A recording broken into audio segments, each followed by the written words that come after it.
Martín Hurtado, Duberly Rodríguez, Ángel Romero, Orlando Velázquez, etcétera, etcétera. Hace una relación donde advierte que estas personas como altos funcionarios están, digamos, mencionados en este informe. Pero, presidente, tengo que remarcar que en la página 6 de este informe, porque también hay que ser muy objetivo, dice la señora fiscal lo siguiente, y lo voy a leer con absoluta claridad. Dice: de las declaraciones de los colaboradores eficaces, se evidencia que formarían parte de la organización criminal los siguientes altos funcionarios. Es decir, ella ya ha hecho un balance, ya ha hecho una valoración de las declaraciones de los colaboradores eficaces y deduce quiénes estarían formando parte de la organización criminal como altos funcionarios del Estado. Y, presidente, a mí no me mencionan. No me mencionan en este informe de la fiscal Castro del Callao como integrante o vinculado a una organización criminal. Pero ¿cómo? Ella tiene que de alguna manera sustentar por qué me menciona en la primera página.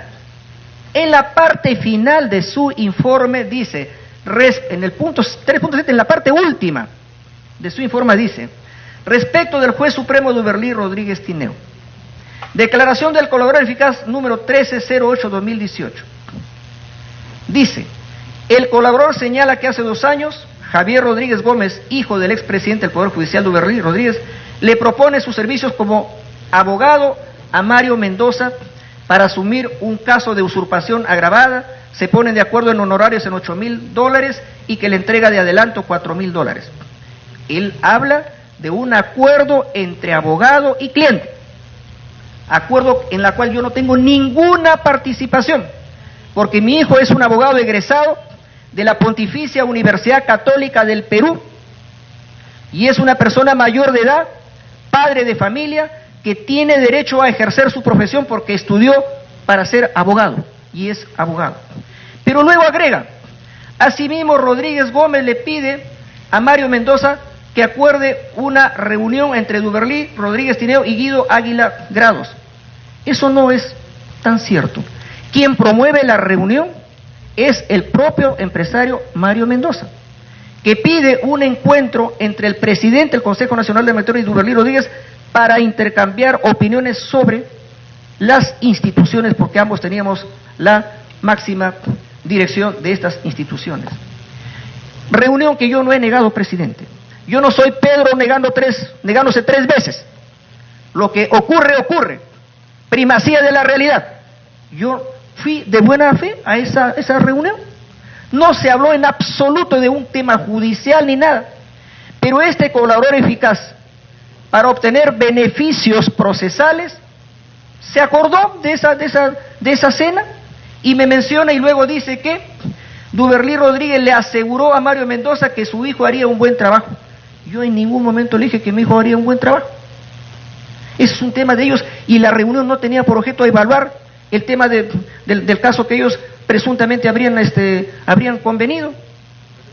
Y luego él dice que el joven abogado no cumplió con hacerle el trabajo. Es un tema que les compete a ellos. Pero no es verdad que yo le haya dicho que le recomiendo, porque le va a hacer un buen trabajo. No era el objeto de esa reunión. Pero también, presidente,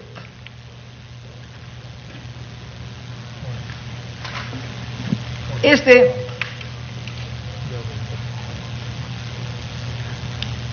informe de la fiscal Castro de fecha 15 de agosto de 2018 le sirvió de sustento al señor fiscal de la Nación, al fiscal, en este caso fiscal supremo, porque me parece que ya no estaba de fiscal de la Nación el 29 de agosto, el doctor Pablo Sánchez entrega al Congreso de la República la denuncia constitucional contra el juez César Inostroza Pariachi y pone como acompañado este informe de la fiscal del Callao, informe que tiene fecha 15 de agosto y el escrito de denuncia constitucional del doctor Pablo Sánchez es del 29 de agosto, es decir, más o menos 15 días después, y adjunta el informe de la fiscal. Pero la fiscal ya había tenido en cuenta la declaración de otro colaborador eficaz que no aparece, digamos, muy mencionado en este informe. Vos de repente no he tenido la diligencia de revisar en detalle. Pero resulta que con fecha 4 de agosto, es decir, antes del 15 de agosto que la fiscal del Callao hace su informe, el colaborador eficaz de clave CO 108-2018 formula declaraciones donde de alguna manera menciona mi nombre. Y en la pregunta número 16 le preguntan, para que diga, precise usted de qué manera se filtró información de la investigación de los cuellos blancos del puerto. Dice que habrían tomado conocimiento, no de manera directa, simplemente están recogiendo rumores, de que un fiscal supremo le habría dicho a un familiar mío, que ese familiar mío me habría dicho a mí, y que yo le habría dicho al señor Inostroza, y que el señor Inostroza le habría dicho al señor Ríos del Callao. Es decir, una cadena de información. Presidente, lo digo con absoluta contundencia, no he tenido conocimiento de esa información, ni menos la he podido transmitir, algo que no conocía. No he tenido conocimiento de esa información. Luego, en la pregunta 29, porque como ya han involucrado a un familiar mío, tengo que de alguna manera hacer referencia a estos hechos. Para que precise usted a qué otra persona habría favorecido esta organización criminal denominada Cuellos Blancos. Dijo que el hijo del presidente del Poder Judicial, Duberlí Rodríguez, Javier Rodríguez, solicitó ayuda al señor Gianfranco, entrevistándose personalmente por un caso de minería ilegal procedente del Cusco. Y da el número de expediente, 1410-2015. Y esa información más adelante se incorpora en la pregunta 34, cuando le preguntan en qué casos puntualmente, uno por uno, se habría dado ayuda a determinadas personas. Y al referirse al expediente 1410, que es el que acabo de mencionar, da cuenta de una apelación ante una sala de apelaciones del Callao, pero da cuenta para que eso se hizo y que se hicieron tratativas, incluso que se habría pagado $50,000, pero ¿a quién? Para favorecer a qué empresa o a qué institución, a la empresa Aran Asset Management, representada por Raúl Francisco Javier Linares Sanoja. Y entonces, vinculando la pregunta anterior de la 29 con esta, sacan algunos medios de prensa la conclusión de que mi hijo estuvo presente en esta negociación, pese a que no lo mencionan en esta mención. Mi hijo el día de hoy, presidente, ha dado algunas declaraciones a algunos medios y ha dicho que no conoce en absoluto, no tiene ninguna relación profesional con la empresa Aran Asset Management, ni conoce al señor Francisco Javier Linares Soja, que por investigación periodística parece que es un ciudadano venezolano. De esta manera, presidente, así se arman suposiciones, se arman teorías que luego no son corroboradas con la verdad, pero sin embargo ya se causa un tremendo daño en el honor y en la imagen de las personas. También aquí este colaborador eficaz, sin que le pregunten para que vea cómo quieren de alguna manera comprometer, se pone a hablar, por ejemplo, del contrato entre ISA Motors y el Poder Judicial para mantenimiento de vehículos. Yo, presidente, recién a raíz del tema de los audios CNM, me entero que el señor Tamayo era proveedor del Poder Judicial. Entonces me pongo a averiguar. Resulta que en marzo del 2017, un gerente del Poder Judicial, que yo no nombré, porque yo he nombrado como gerenta a la señora Indira Camacho, yo no nombré al señor gerente que firma el contrato con él, pero dígase de paso, yo no digo que ese contrato fue irregular, fue un contrato absolutamente formal, normal, porque ya por tiempo no voy a sacar todos los documentos, pero el contrato está firmado entre el gerente que no nombró mi gestión, sino otra gestión anterior del Poder Judicial, y hubo un concurso obviamente de precios, y el señor Camayo, digamos, ofertó por 400,000 soles el mantenimiento de la flota vehicular del Poder Judicial por el año 2018, y la otra empresa que competía cobraba 700.000. Es decir, había una diferencia de 300.000. Entonces era obvio que tenía que ganar la propuesta del señor Camayo. Y ahí no existe nada irregular, y ustedes ya saben por todas las informaciones que se han difundido que con el señor Camayo han tenido contrataciones casi todo el Estado peruano. La SUNAT, el Ministerio de Justicia, etcétera, etcétera. Entonces, sin embargo, para que vean cómo es que, para qué tenían necesidad de incorporar esta información, pero la incorporaron, ¿por qué? Porque de todas maneras hay que salpicar al presidente del Poder Judicial. Luego, en la pregunta 38, presidente, esto me interesa que ustedes tomen nota, porque se ha estado difundiendo, sobre todo entre ayer, en los medios de comunicación, de que este colaborador eficaz, pues, digamos,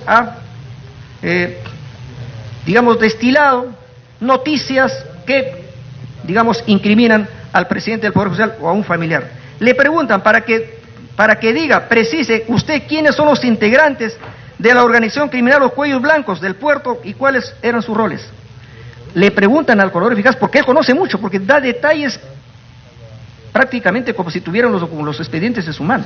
Es decir, es una persona que conoce perfectamente la marcha, digamos, de estos acontecimientos. Y este señor comienza a desarrollar uno por uno, Walter Ríos, los empresarios, los abogados, etcétera, pero ojo, no menciona para nada mi nombre. Yo entiendo que por esta razón y por el análisis que hace la propia fiscal Castro, es que la fiscal Castro, cuando hace el acápite de los altos funcionarios presuntamente vinculados a organización criminal, no menciona mi nombre. Y yo lamento que algunos medios, sin verificar esta circunstancia, pretendan, digamos, involucrarme a mí en estos hechos. Presidente, para ir culminando mi intervención, porque es una jornada muy agotadora tanto para ustedes como para nosotros, que también hemos estado esperando, pero si es en honor a la verdad y de que se esclarezcan los hechos, no importa, presidente. Miren, hay que llevar adelante la lucha contra la corrupción, hay que llevar adelante la lucha contra la corrupción, caiga quien caiga. Yo desde el Poder Judicial he cumplido con mi tarea de implementar el sistema anticorrupción. Desde mi trinchera de la presidencia de la Comisión de Alto Nivel Anticorrupción, he realizado todas las actividades que le acabo de mencionar, pero sin embargo, quiero advertir algunos riesgos que se dan o se pueden presentar en la lucha contra la corrupción y la criminalidad. Miren los riesgos que se están presentando y que son objetivos. Se paraliza la inversión pública y la inversión privada. Yo, por ejemplo, no me explico cómo hay tantos candidatos, alcaldes y tantos candidatos a gobernadores regionales, si cuando ya están en el cargo no quieren ejecutar ningún presupuesto, no quieren hacer ninguna licitación, porque tienen el miedo de que apenas se haga una licitación, les hagan una acusación por corrupción. Es decir, van a ganar una elección, van a tener el cargo para tener simplemente en su trayectoria de vida, decir, fui presidente de la región A, de la región B, de la municipalidad A, de la municipalidad B, pero en la práctica, ¿cómo está la reconstrucción por el fenómeno del Niño? Paralizada. ¿Por qué? Porque no quieren invertir, no quieren arriesgar absolutamente nada. Y, de paso, la inversión privada. ¿Qué otro riesgo, presidente? Condenar a inocentes, porque hay un linchamiento. Y ojo que lo que voy a decir, que podría darse hasta condena de colaboradores eficaces que podrían ser inocentes, pero que por toda la presión que hay y por todo el linchamiento, como les atribuyen todos los artículos del Código Penal, se sienten contra las cuerdas y terminan admitiendo delitos que de repente no habrían cometido. Entonces, ese es un riesgo que yo como juez, no solamente en estos casos, sino los he visto muchas veces, cuando hay la terminación anticipada, por ejemplo, acepta todos los cargos, le dice el abogado, cuando hay indefensión, cuando el abogado no es buen abogado, acepta todos los cargos para que te pongan baja pena, te van a poner cadena perpetua. Entonces, sintiéndose un poco como extorsionado, el acusado termina aceptando hechos que de repente no los ha cometido. Ese es un riesgo que creo que una democracia no podría darse. Claro, presidente, la gente quiere cárcel. Para la gente el único mensaje que es válido contra la corrupción es cárcel. Ese es el único mensaje que la gente acepta. La gente quiere que se cierre todo. Quieren que se cierre el Poder Judicial. Si por ello fueran, incendiaran los locales del Poder Judicial. Quieren que se cierre este Congreso.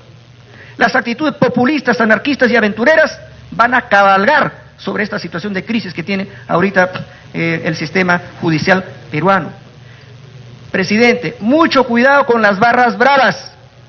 Un poder del Estado, como el Poder Legislativo, no puede descender al nivel de las barras bravas, que está bien que estén en los estadios, pero no en los poderes del Estado. Porque si hacemos eso, presidente, entonces que vengan los juicios populares de Sendero Luminoso, del terrorismo, que a cualquier persona lo llevaban a una plaza de armas, a un parque, le atribuían un delito, incluso hasta por ser homosexual, y luego lo ajusticiaban, luego lo mataban. Y no solamente en eso, no solamente del terrorismo, en Puno, presidente, en Ilave a un alcalde, la población le dio muerte. Y luego, ¿acaso se pudo demostrar que esa persona había sido culpable? En absoluto. Era una persona inocente, pero sin embargo pagó con su vida simplemente las sospechas y por someterse a la ley de las barras bravas, a la ley, digamos, del linchamiento popular. Y mire, presidente, tengo que decirlo, ahora los jueces del Perú tienen muy afectada su independencia, su autonomía. Están muy presionados para resolver con independencia. Mire lo que ha pasado con esa pareja de chilenos que vinieron para tener hijo. Los detuvieron en el aeropuerto del Callao y la jueza, sin verificar absolutamente los requisitos para la prisión preventiva, ordenó la prisión preventiva y los dos fueron internados en cárceles del Perú. Semejante afrenta para el Perú. ¿Por qué? Porque los jueces ya tienen un chip. Nunca dejes libre a ningún denunciado. Mándalo a la cárcel.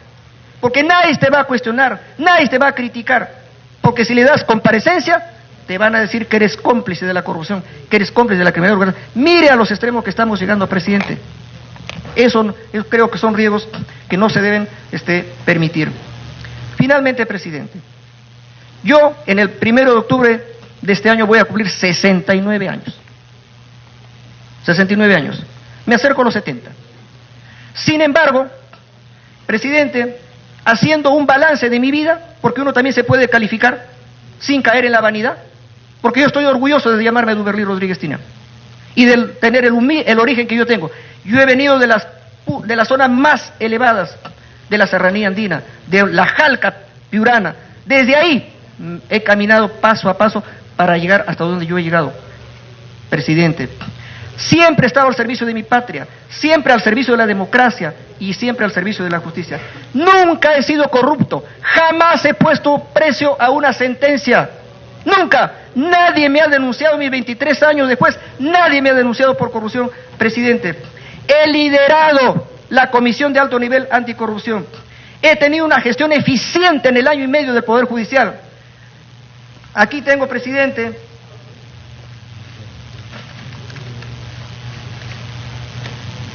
la publicación del diario El Comercio del 21 de agosto de este año. Refleja cómo ha ido subiendo y bajando los índices de aprobación del Congreso, del Poder Judicial. Pero, presidente, ¿qué se registra aquí? Que en diciembre del año pasado, el Poder Judicial, bajo mi presidencia, alcanzó el 31% de aprobación. En una encuesta de Ipsos, la encuestadora que se dice es la más seria del Perú. Nunca el Poder Judicial había llegado a ese nivel de aprobación. Siempre estaba por debajo del 15%. Con mi gestión subió al 31%. Ahora eso obviamente ha bajado por las circunstancias que han pasado. Pero también le digo, presidente, que para mí la principal herramienta contra la corrupción es la prevención. Y en el Poder Judicial, aparte de las acciones que he mencionado, he liderado, presidente, para que comience a caminar la reforma más importante en el Poder Judicial. Eso se llama revolución digital. Se llama expediente judicial electrónico porque eso trae celeridad y trae transparencia. Reduce casi a cero los espacios para la corrupción. Y en este momento, presidente, cuando yo he salido de la presidencia del Poder, he dejado ya 23,000 expedientes electrónicos con papel cero.